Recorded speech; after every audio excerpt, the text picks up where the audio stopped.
Hello and welcome to the Connection Compass podcast. I'm your host, Andrea Louise Evans.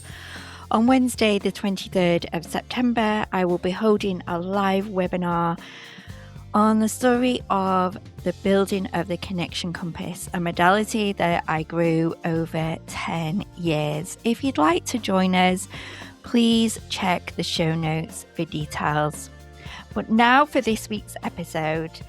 So this week, I'm joined by Jo Squires, founder of Source to Soul Healing, for a conversation about what happens when life and career you've built no longer feel like you. Jo shares her journey from corporate finance through redundancy, burnout, and huge personal change to finding her way back to herself and discovering a completely different path. We talk about the mask we wear, the exhaustion of appearing confident when things feel very different on the inside, and what can happen when we finally stop trying to control everything. We explore healing, boundaries, signs, and synchronicities, and why trusting yourself is often a work in progress.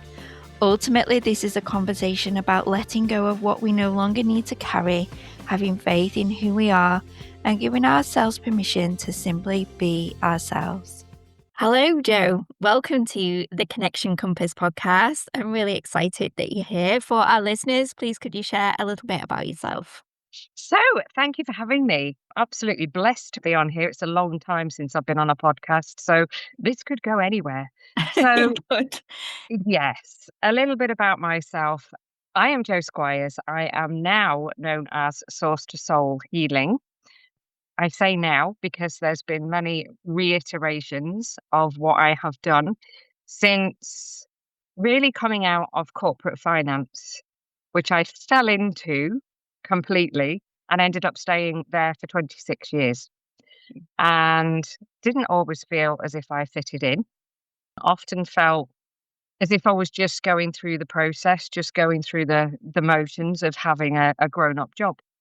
Yeah. And when I took redundancy, I hired a life coach, and the rest has been history, as they say, since then. And it's just kind of developed into what is now Source to Soul Healing. Okay, could I take you back a little bit to falling into finance and what led up to you falling into finance? If you remember kind of the processes, the decision making, like the thoughts and feelings like at the time. Probably weren't many thoughts and feelings, to be quite honest. It was almost a state of panic because we'd moved around a lot as children, and I never really settled anywhere. Okay, so when it came to doing my O levels, I successfully disappointed many people. I was the last cohort doing O levels, and I just didn't feel as if I was in the right place, wasn't bothered, didn't work very hard. I got an A, a B, and a C in the ones that I did get, and the rest were a few unclassifieds, which shows the things that you really love, you put everything into. The things that you don't, it's just not right. Ended up changing environment, went to sixth form college, and from there did 5 GCSEs in a year, flew through those, then got my A levels, and then did a teaching degree. The reason I did a teaching degree was not because I necessarily wanted to be a teacher. I just didn't know what I did want. And this sounds awful now because it was a 4-year degree, so it was the longest degree. And also, I chose the place furthest away from home so that I wouldn't keep coming back. And that was a thought process that forced me into being myself, if that makes sense. So 1994, I graduated, and there were very few teaching jobs. This was down south in Bognor in West Sussex. And there were very few teaching jobs down there. And I, if I'm honest, didn't have the confidence to put myself up against the people who I was in peer groups in during the degree. Even then, I thought, they're loads better than me. I'm not even going to apply for these jobs. Yeah. So I fell into corporate through Harrods, of all places. I applied for the Christmas seasonal work at Harrods, worked my way through that for 3 months, then ended up in car rental at Gatwick Airport. So there's been a number of different different Yeah. things. That was not sustainable. It was daft hours, it was really minimum pay, and I needed a job. Mm. I saw this job in West Sussex, in Crawley, and went for it 26 years later. I took redundancy from corporate finance, but I've done a number of roles within the corporate finance. It wasn't boring finance. It was Yeah. some brilliant, brilliant jobs. So you picked up some skills and life skills and Oh, absolutely. I mean, I started out in aviation finance, didn't know a thing about aeroplanes or helicopters, didn't really know much about finance. Literally fell on my feet in that job, absolutely loved it. And then I saw a job in corporate events, and it was a secondment. It was meant to be a 9-month secondment in corporate events and hospitality. And a fair few years later, I was still there. And I was also dangled a carrot by our chief operating officer of, yeah, you can stay doing corporate events, but would you also mind managing the complaints that come into the managing director's office? wow. Random. This is how random these things go, isn't it? Mm. So I then actually created a 6-year role out of that. We had to come up to scratch in terms of the complaints process, the complaints system, the complaints team, and it took a good few years to actually pull that all together. From then on, I went into more of the policy, the risk and controls. So yes, many skills picked up. And the last few years was audit. During this period, this 26 years in finance, did you ever think about the teacher? Did you ever think of her, that 18, 20-year-old? It was interesting because many of the roles that I did pick up ended up involving teaching Mm, processes, teaching the systems. I yeah. mean, I went around the entire country, all of our business centres, delivering our complaints process. I then set up and rolled out anti-money laundering, treating customers fairly. So it was often a mentoring role. And in everything that I did, people were involved. It was Mm, people that was always my real focus. Even with complaints, obviously, I had to have a broad brush approach. I mm, had to have a very neutral approach.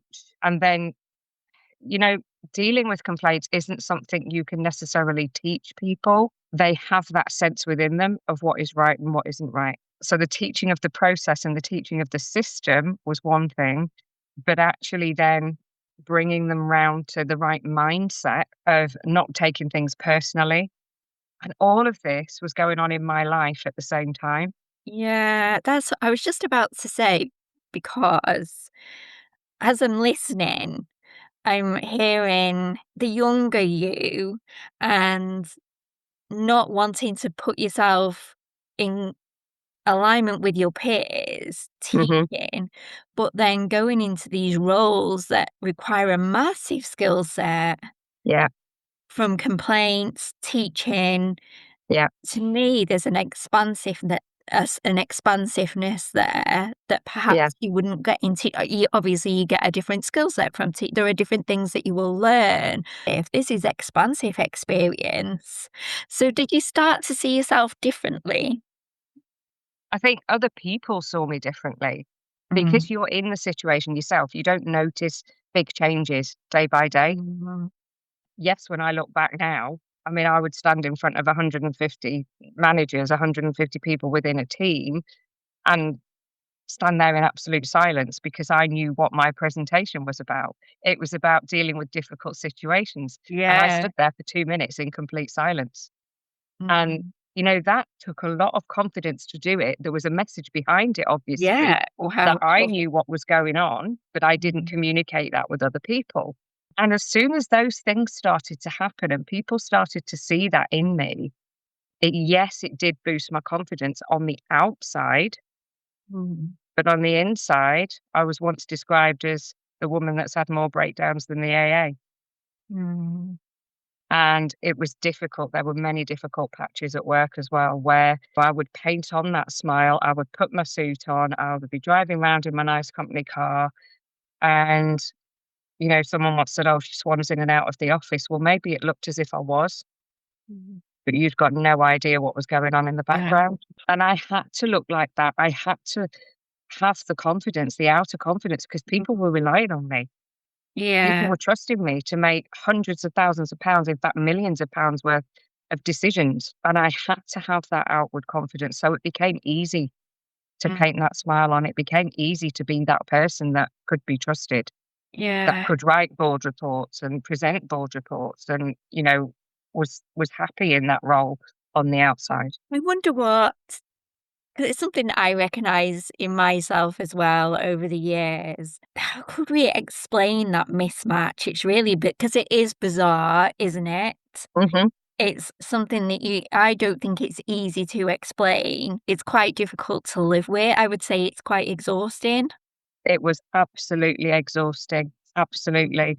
And in fact, when I came out of redundancy, I used to say I was made redundant.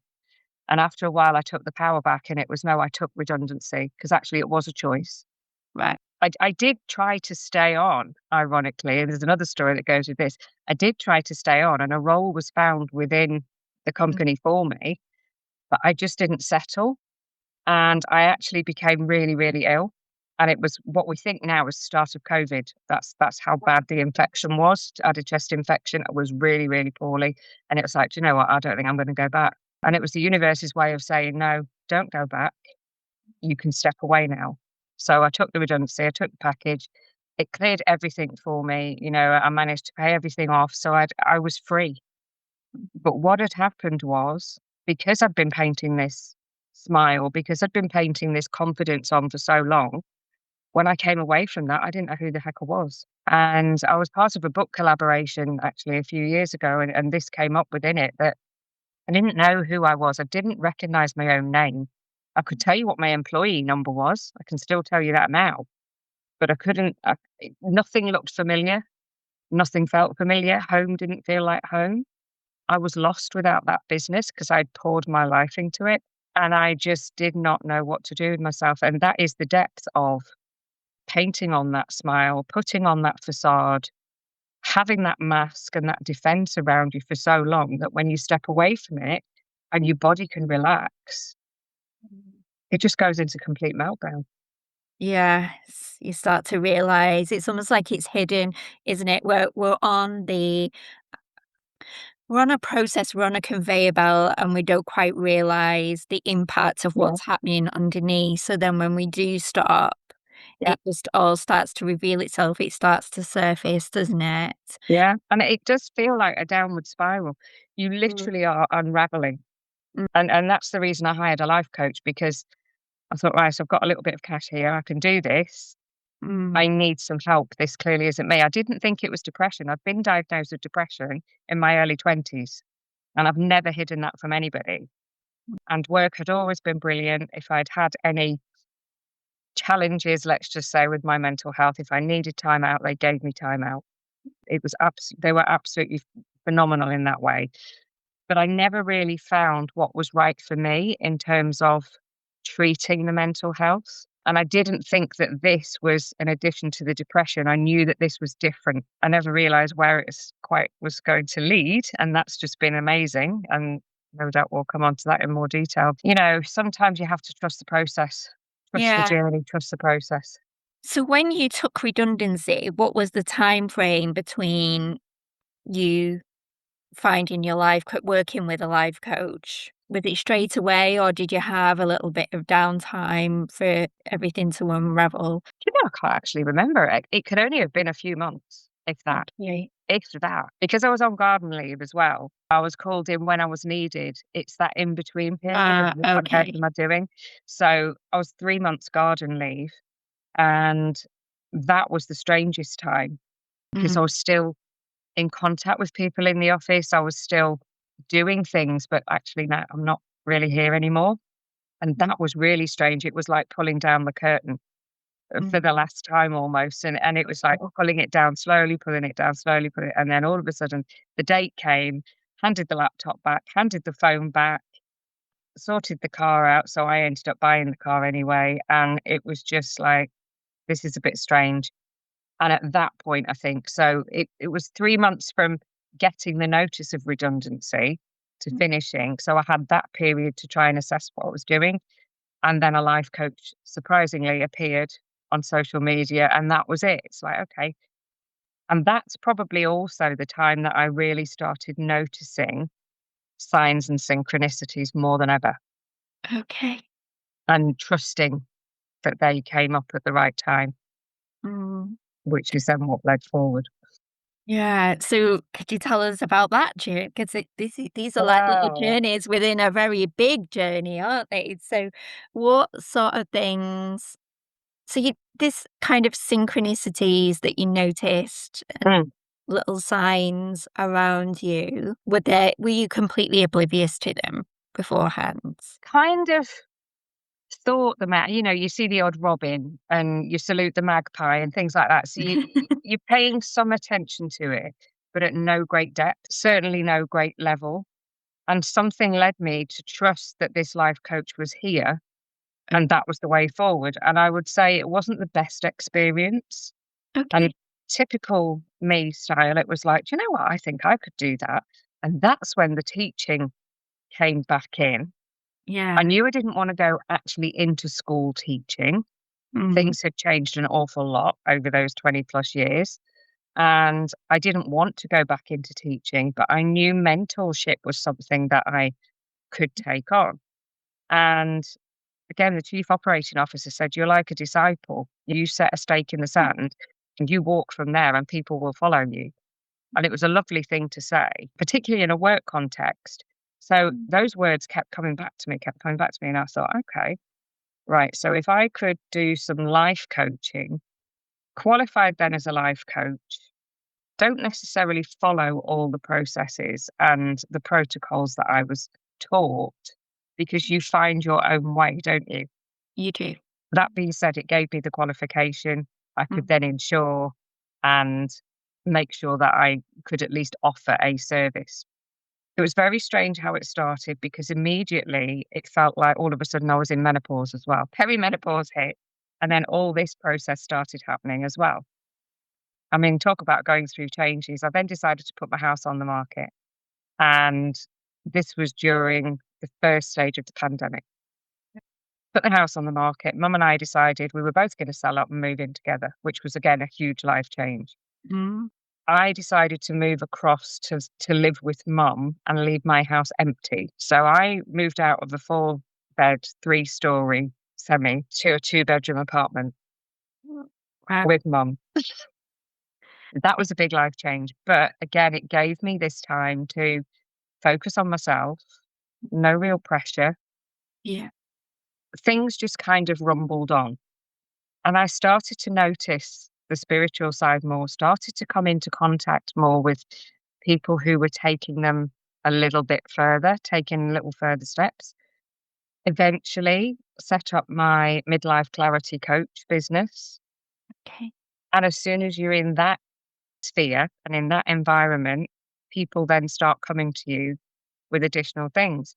Silent counseling was one of the options almost that came up for me. I'd heard this lady talk about silent counseling so many times. In the end, I was like, for God's sake, what is it? Tell me about it. Yeah, tell us about it. So silent counseling is just the most beautiful. It's the hidden gem. I call it the hidden gem of all of the healing modalities. It's not something where we go on stages and we show it to all these people and then it's like, come along and join us, come along and do this. We don't do that at all. It's actually quite it's probably still under the radar in many ways. It is a qualification, it is fully certified, it is something that uses the body's energy and meridian points. So in the same way that blood flows through the veins, your energies can get trapped in the meridians. Mhm. And I had my first session of silent counseling and immediately signed up for the training. And I'm now a trainer as well. Yeah. It's just so beautiful. You don't have to talk about what you've gone through.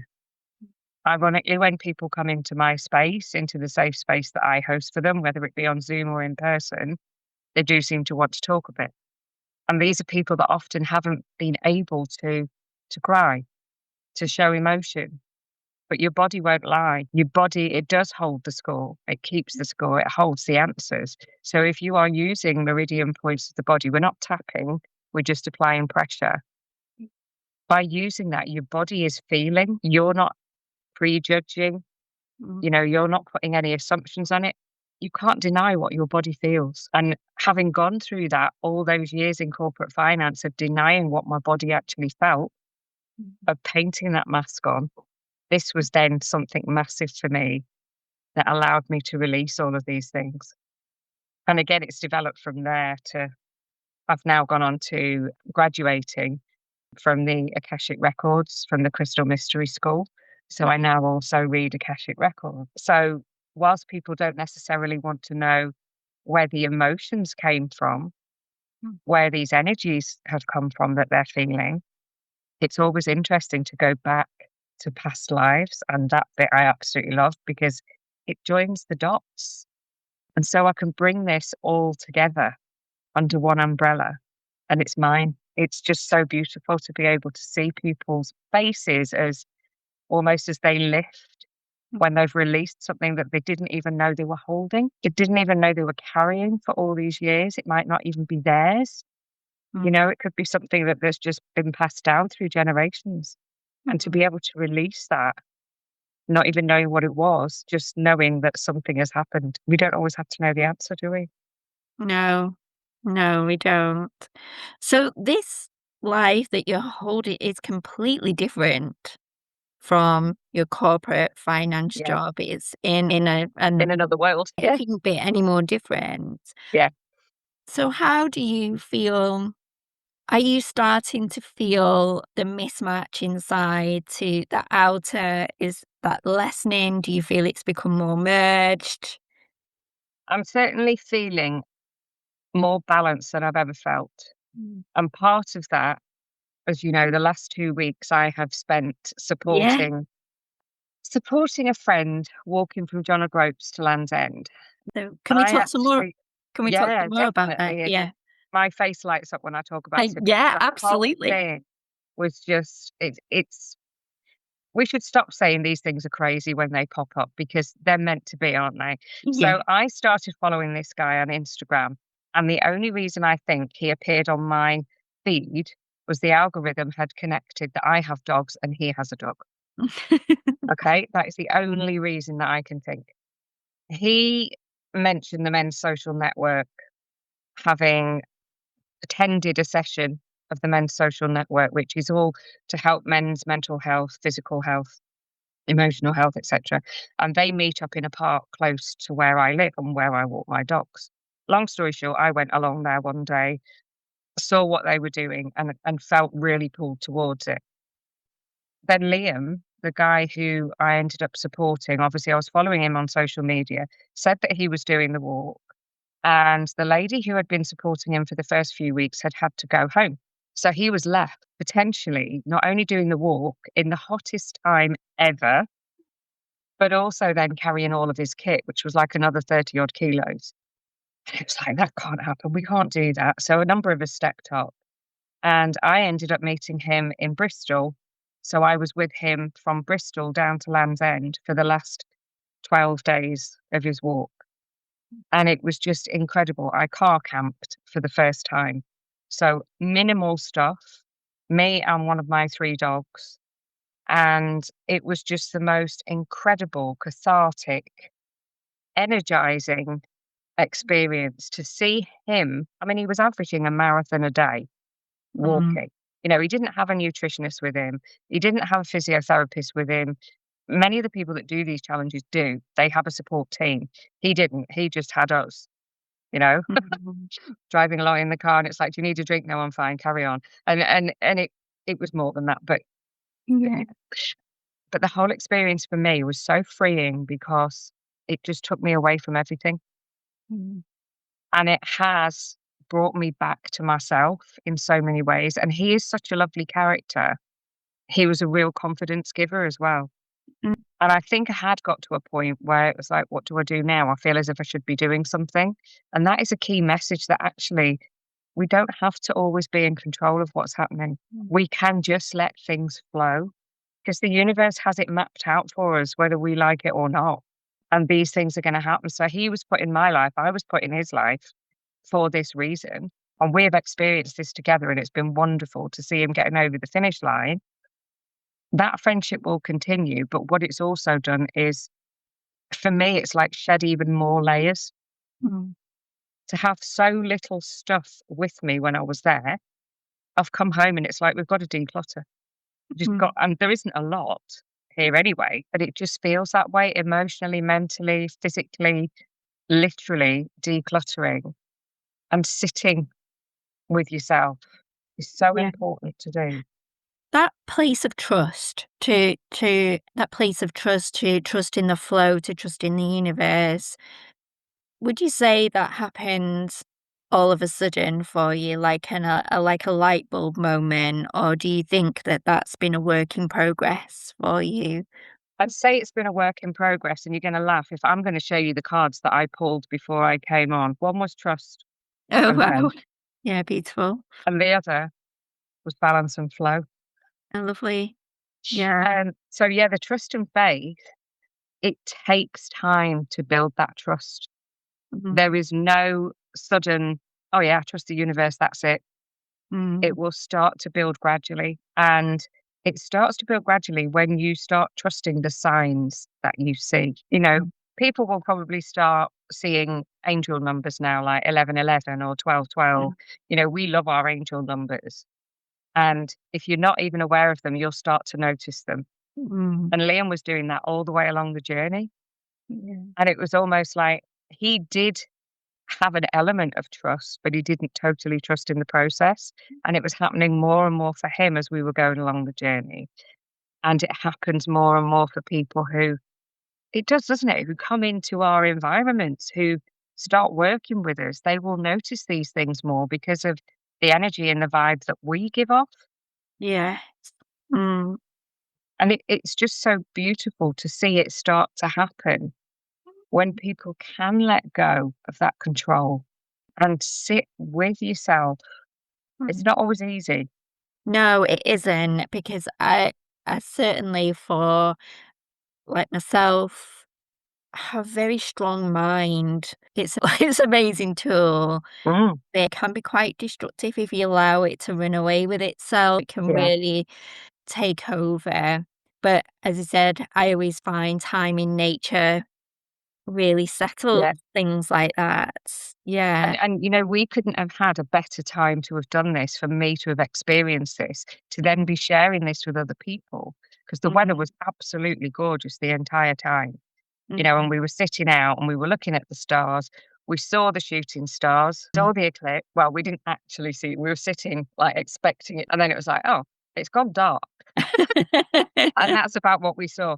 But some of the neighbours on the campsite actually saw it and showed us it. So we're like, yeah, we've Mhm. seen it. But yeah, it's one of those things that everything just grows. Faith in Mhm. yourself, trusting yourself, confidence in yourself in being you.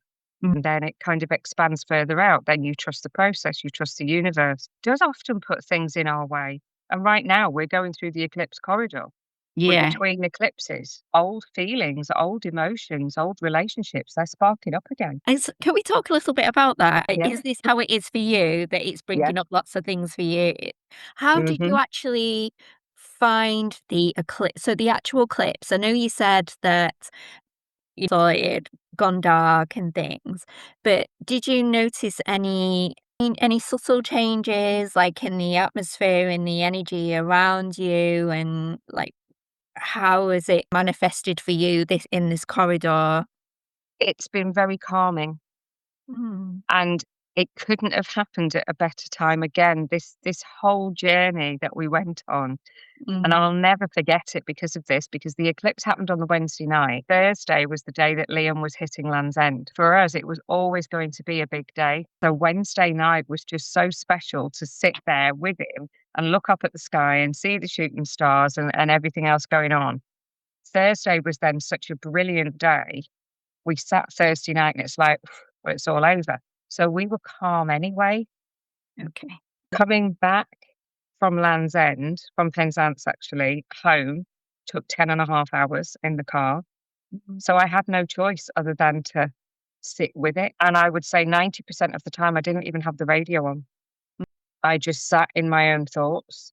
And that And connection to nature. Mm, yeah, it's the entire time since has just been yeah, a slow burner. And that's what it's doing yeah. for people, isn't it? It's actually stopping people and giving us the pause. It's not a time to be starting something new. I found it a little bit turbulent, actually, Oh, like did you? yeah, so I didn't have any glasses to watch the eclipse, but I was sat so the sun was behind me, so I was watching shadows in the garden, and I Yeah. found it quite, it was almost like a rumble between calm and, like, just feeling like a churning up, like noise and loud, and the Oh. birds seem to be quite loud as well. Sometimes when we've had eclipses, they say they go quiet, and but the birds were loud, and like the outside noise, like it would go from quiet to hearing lots of people chatter and laughter, and so, but it really matched how I'm feeling, how because the eclipse brought things up, Mhm. boundaries. I feel a bit turbulent inside, but then I go to feeling really calm, and that's exactly how I experienced the eclipse. But Funny what you say about the birds, though, because thinking about it, the birds were all over the place,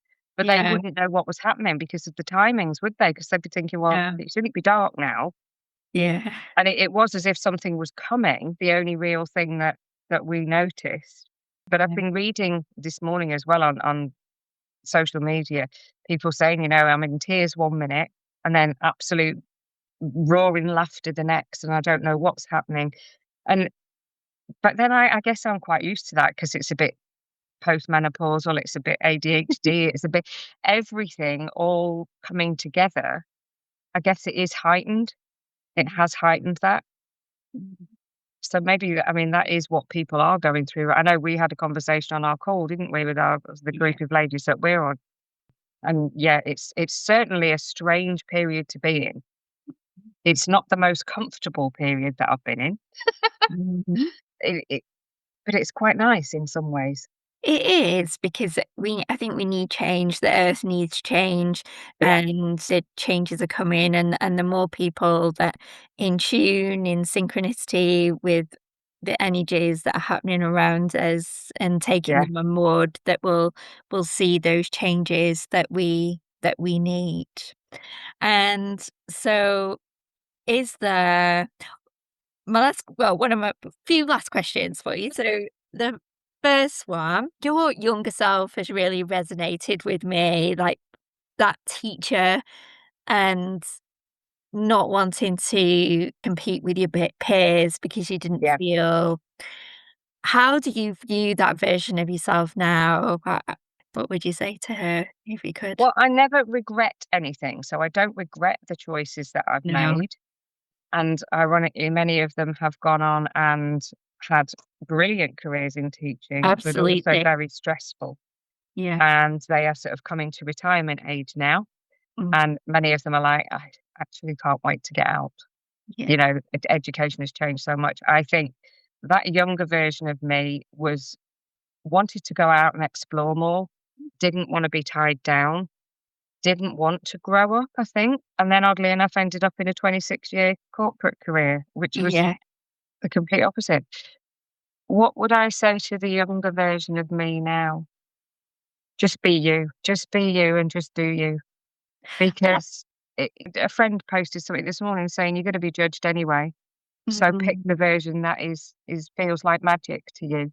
I I think it's quite an important message in what you were saying in terms of not regretting anything. I don't think we can make wrong choices because No. whatever choice we make, we learn from those choices and it Mm. always leads to something else. Oh, something's just hit there. So that's given me goosebumps. And I think it's important to say, even going forward, don't worry about the choices that you're going to make because Yes. something will always come. And there is a reason that you make the choice that you make. So it Mm, can never be a wrong one, no. no matter And what situation you're in.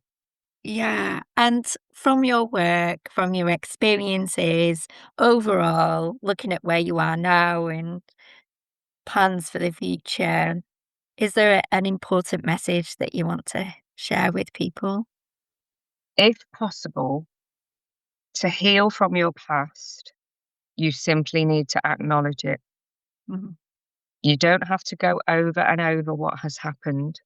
mhm, So letting go by simply, and we were talking about this last night, weren't we? It's sometimes it is just a simple case of acknowledging what has happened mhm, and forgiveness for the people who have hurt you, have done things to you. Not forgiving as in you will forget and it doesn't diminish what has happened, but simply let that go because mhm, you don't deserve to hold on to any of that pain any longer. You don't deserve to hold on to those traumatic, tragic, whatever memories that you are holding.